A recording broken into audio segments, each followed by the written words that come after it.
Twitch. Twitch. Not familiar with that platform until today. It's getting bigger and bigger every year. It just got bought out by Amazon a few years back. So there's always a lot of jokes about, lining Jeff Bezos's pocket with more money anytime, things happen on the website or whatnot.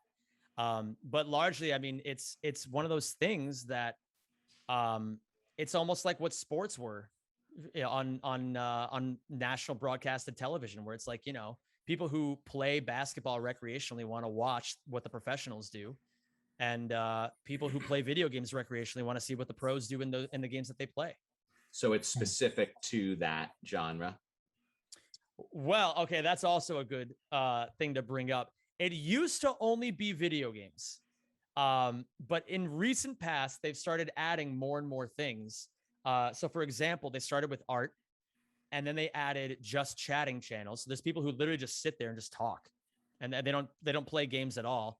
And then the most interesting meta in Twitch history has been happening over the past year, where people have been doing hot tub streams.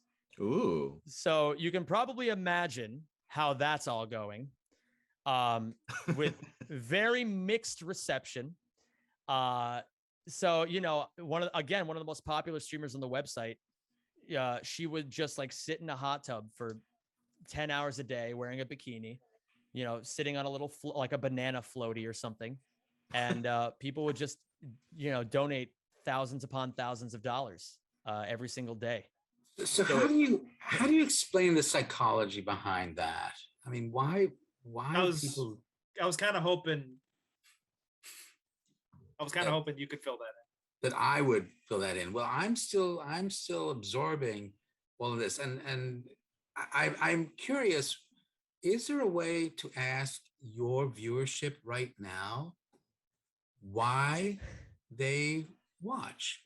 What is, because they're compelled to, right? I mean, they love you. They want to see whether you succeed or fail. They want to see it. Mm-hmm. So we've gotten a couple of comments that have been forwarded on to me. Thomas is watching.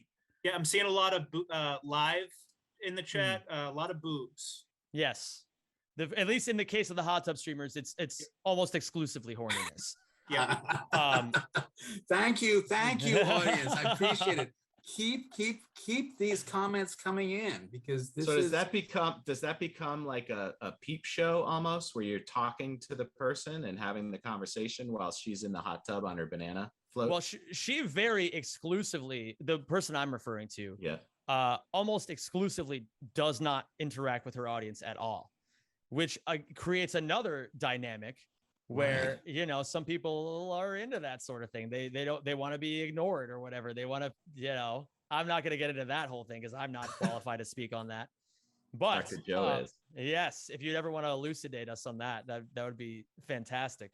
But at least in terms of just general viewership, I think it tends to just be that people want to be engaged in the content they watch.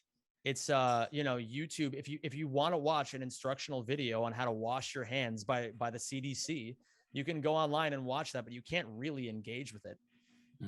But Twitch is something totally different, where not only can you experience something live and in real time, but you can also talk to the person while you do it. Like, how cool is that?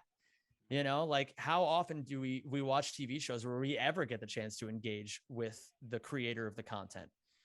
And I mean, I think the only thing I can really think of are like, those shows where they used to do live, like phone call-in type things, but then you're just playing the lottery. Are you going to be that lucky person today? But here, I can just point out any random person in my chat and just, say hello to them and try to give them like a little bit of extra love and attention that like maybe they needed that day. Maybe they needed to just be acknowledged by somebody. And I mean, especially in the age of the pandemic, we've all been so isolated. We're all so alone now, at least in theory, that like people just need that extra bit of engagement in their lives. And, I think as not to say that there's really good that came out of this pandemic, because obviously we're still in the heat of it. And, there's a lot of controversy that happens all the time between people of different ideas. Again, I'm not going to touch that with a 10-foot pole. But what I can say with certainty is that it's just been, it's been good for Twitch. People have had a lot more free time. They work from home and they get bored. And so they're just like, oh, you know what? I need something to stimulate me. I'll throw on a stream, see what this person's doing. And I'll go from there, I suppose. And, the more that people engage with the content, the more familiar they get with the platform. And I can't even remember what I used to do before I watched Twitch. And even when I'm not streaming, I'm usually a pretty avid watcher myself. I'll just go watch my friends or any other random streamer.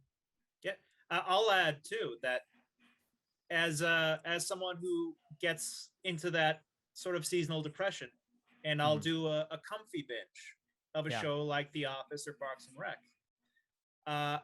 My thing for the past few months was not exclusively, but speedruns with specifically likable people, mostly Zem. And it's like sitting on the couch with your friends, passing the controller back and forth. Yeah. It's a cozy feeling. So you keep them entertained, but it sounds like you keep them upbeat also. At least I try to, and that's actually a big thing that I personally have been going through is again, with the whole idea of just like seasonal depression, overcoming mental hurdles in general. It can be tough. Sometimes it is, at the end of the day, for me, a job. And if I'm doing this 6 days a week, there's going to be some days where I'm just not at my best. But that's kind of the back and forth where when I give back to my chat on the days that I'm not feeling 100%, they give back to me and they help lift me up. And so it kind of creates a bit of a symbiosis in a way where, we can't be there for each other in person, but we're there for each other when it actually matters. And that is part of, I think, what the pandemic has done. Yeah.